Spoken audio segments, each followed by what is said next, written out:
തെലങ്കാനയിലെ കോൺഗ്രസ് മുഖ്യമന്ത്രി രേവന്ത് റെഡ്ഡിയൊക്കെ മനുഷ്യനാണോ? ഇപ്പോൾ ഇങ്ങനൊരു ചോദ്യം ചോദിക്കുവാൻ ഒരു കാരണമുണ്ട്.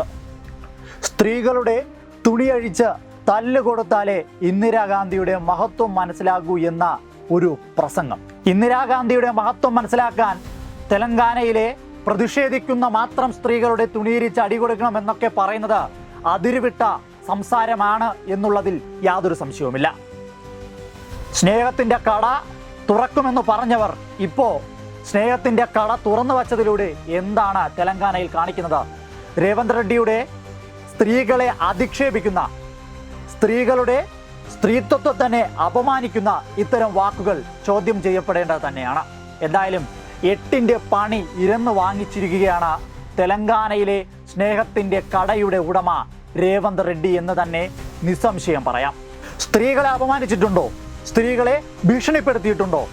അവർക്കെതിരെ വിരൽ ചൂണ്ടിയിട്ടുണ്ടോ? അവർക്കൊക്കെ നരേന്ദ്രമോദി സർക്കാർ സമ്മാനിച്ച സമ്മാനം എന്താണെന്ന് പാകിസ്ഥാൻ ഭീകരരോട് ചോദിച്ചാൽ മനസ്സിലാകും.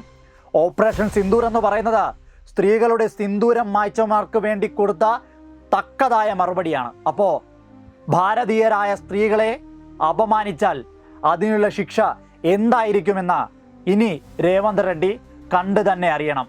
ക്ഷമിക്കണം, കൊണ്ട് തന്നെ അറിയണം.